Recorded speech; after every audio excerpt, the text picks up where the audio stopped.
Hi, David Alberts here, founder of Been There, Done That. And this is part of our series, Been There, Done That, Where Next? And today we're very lucky to have Jerry Daykin here from Beam Suntory to talk to us about where he sees the world going next. Awesome, thanks Jerry. for having me. Yeah, it's a pleasure. Jerry, listen, why don't we start with, tell us a bit about your journey and where you've been and where you see it going next. Yeah, I joined Beam Suntory just over a year ago. Yeah. I'm our new global head of media. The first time we've had that role as we really kind of think about how we should tackle media globally and how we think about ourselves as more of a forward-thinking global marketing company. Before that, I worked in a bunch of global digital and media roles. I did some Haleon GSK, I did Diageo for a while, and I did Mondelez. So I love the challenge we have, which is iconic brands, brilliant stories, great product, and we really want to make sure the whole world knows about it. Ah, fantastic. I think it's such an interesting time. One of the things that we're hearing so much is what got us here is not going to get us to where we need to go. Is that something that resonates with you? Absolutely, especially in media and digital media, where we've gone for the last 10, 15, 20 years, like huge changes, like programmatic buying and all of that. But the way we've built it, the way we've constructed it, I'm not sure it's quite fit for the future. So we really need to push it and change, yeah. So tell me, one of the questions we ask is, what's the biggest problem you're facing in your role or in the company or in the industry today? What do you think is the biggest problem? Well, one of the biggest problems I think we have a saying that we want the quality of our media to be as good as the quality of our liquid. And if you know, like Suntory liquid, Maker's Mark, we make really good products, and we want the media that we buy to be as good quality. And the truth is that's quite hard in the modern industry. Like I think with traditional media, with TV, with print, it was much easier to know like the placement you were buying, the adjacency, what you were showing up against. And I think when we look at digital media with programmatic buying, however you approach it, and of course, without getting too technical, there have been loads of phases over the year about like viewability and attention and ways of kind of tracking where you are. But truthfully, there isn't like that super powerful like quality score. Like if you're not careful, your advert can appear on one of those celebrity plastic surgery slideshows. Right. And some of those tools will tell you it's as higher quality as like the front page of the Wall Street Journal website. Yes. So how do we push our industry to really push beyond that? Partly because we want to buy a higher quality media for our brands, but also because we want to be investing in the channels that deserve it, in news, in quality entertainment, in minority voices. So yeah, that's a challenge we're trying to solve. And that word quality, just give me more of a definition for like what do you see as a quality piece versus a non-quality? Yeah, we have a bunch of things that we think adds up to quality, some of which are more like traditional media in terms of like how much of the screen are we getting, how long of the screen are we on for. But I think it's also a lot about adjacency. What's around us? What's the mindset of that consumer going to be? Are they reading through really high quality, really relevant to our category, lifestyle or whatever content, or are they flicking quickly through something? And we also consider, in line with our kind of wider Suntory values, we consider like the environmental footprint of that, like what is the impact of that, and we consider from a DE&I perspective, are we funding positive voices? Are we making sure that we're not funding disinformation or hate speech? So it's kind of a blending of those things, some sort of more basic KPIs numbers through to like actually what is, and it's that context, what actually is this impression that I think is the bit we're trying to really dig into. I think that's so interesting because one of the things we do as a company, we have a global network of 400 CSOs, chief creative officers, but one of the most powerful of that is the diversity of thinking and the different voices. But it's so interesting to hear for you to say you can have a very different voice and have different opinions, talking to different audience, but actually where you place that is as much as anything, how the context and how welcome people are to engage with you. Yeah, I mean, it hugely matters. I have a side hustle. I co-chair the World Federation of Advertisers Diversity Task Force. Actually, before I started being, I wrote a book on it. Oh, wow. Interviewed our President of America, Jessica, to be in the book. It's a great book. But no, and part of that was as we talk about like inclusion, which is rightly so an important topic in our industry. A massive part of that is our industry and the people and who get to sit at the table. But actually, we're marketers. We're putting content out into the world. So the stories we tell, the perspectives we sell, And I think the creative industry is certainly waking up to the fact that we need to tell different stories, show different people on screen, and that comes through on media as well. Like if you want to talk to different communities, if you want to talk to people with different experiences, you want to talk to them in the environments that matter to them, where they're leaned in, where they care, where they trust you.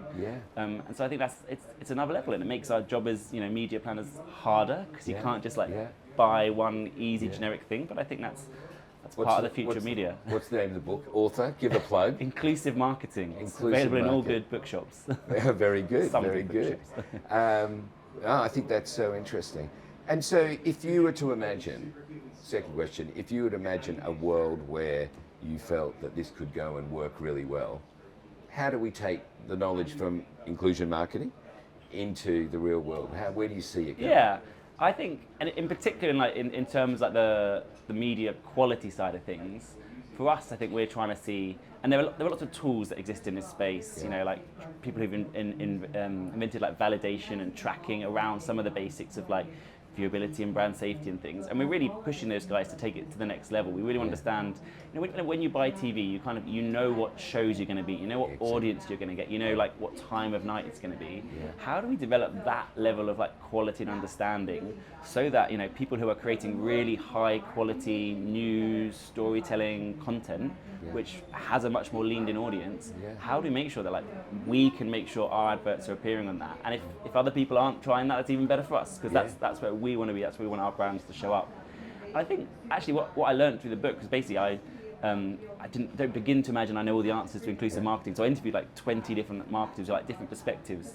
I think the thing that consistently came up is that it's like solving the end product of like what we put out in terms of like inclusion, in terms of talking to different people, starts at the beginning with the process. So you've got to start with like a brief that acknowledges that you want to understand different audiences. You've got to pull in insights that aren't just like the most generic pen portrait, but like spike into some of that nuance. The creative you make, the media, like right through that process, we need to ask ourselves like, how much of this is like our perspective? And Jessica talks about it as empathy. We talk about gemba, which is a Japanese word, which is kind of about being out with the consumer, out in the street, and very much like actually understanding the lives of our consumers, not just in lovely sunny bars, but in middle America and anywhere in the world. Like, what is the actual existence, the life, the community? Why do people buy our products? What are they celebrating? How do we become genuinely part of those moments? I love that, actually. I love that word why. I've always loved the word why. And, I think we don't take enough time to actually pause and ask the questions. Why are we doing this? Why these people? Why this product? Why do we have a right to be in a community? Actually, when I first joined Beam, one of the pieces of work that I most love, a wonderful lady called Jing, who leads like our analytics and insights, and her team did this fantastic piece of work, just genuinely looking at like different multicultural insights around how different consumers, some of the demand occasions, like what are the reasons they would drink alcohol, what are they celebrating, and what is different. And obviously there's loads of things that are the same. There are loads of ways in which people from very different backgrounds, very different lives celebrate in the same way. But also really interesting nuances, and that is starting to inform more of what we do in our content, more of what we do in our media. But it started with asking like why and making space for that. Well, when we first started working with Jessica and Beam Suntory, it was around Maker's Mark, when in lockdown, where suddenly your barmen were the people trying to explain the why to the people in front of them, and why they should buy this, not that. And that kind of all disappeared, which kind of put the responsibility back onto the brand, back onto understanding where do we pay and what are the vehicles that we do in. And we have phenomenal brands, and I don't just say that because I work, you go to the Maker's Mark distillery, you see the craft, the care, everything is still hand dipped, hand cut. And the reality is that as a media man, I want to tell more people that story. I want to tell more people about that and get it out there. And actually, one of the fascinating things about our business is we've often been constrained on the liquid we have, because we sell everything that we have. So that's why we're on this like premiumization journey to really build the value of our brands, be able to sell it at a higher price point, be able to sell more premium versions, and also to expand our capacity and reach more markets and more places. So from a media journey, it's really fantastic. Really interesting. So the final question, if you were giving advice to people out there, what's the first step to start you on this journey? I think especially in the quality media thing, it's looking at what you're doing at the moment. It's kind of an audit, and there are different ways to do it. I mean, the simplest thing is you ask your agency to give you a site list of every site you've ever bought on, and I'll give you a clue. If that list has 40,000 lines in it or something, you're probably buying some stuff that is not the highest quality in the world. And actually, just this week, their A&A in Cannes launched a new transparency study. Right. The brands that took part in it found out on average they were appearing on over 40,000 websites. Even some of the brands that had lists, like inclusion lists, that only said they could appear on like less than 10. So you really got to understand, where is your media going? Yeah. Because unless you're really all over it, the way it gets traded, the way it gets bought, it can end up in different places. So start with asking where you are. Yeah. Make decisions about what matters to your business in terms of, is it quality? Yeah. Is it D&I? Is it the environment? It should probably all matter. And then just start challenging your agency and your partners, like, this stuff matters to me. Yeah. I want our buying not just to think about reach, not just to think about frequency, but to think about this quality and this journey. And I think it should pay back for your business, and it should also help us fund a better media ecosystem for the future, which would be good. I think that's really, really interesting. Well, look, thank you so much for your time. I been a love pleasure. that whole premise of quality media and then inclusion as a premise for that. So really great to meet you. Thank you. Have Great a to hang great out. rest of the week, and look forward to talking to you further. But Inclusion Media by Jerry, have a look for it. It sounds like a very interesting book. Thank you. See you, mate.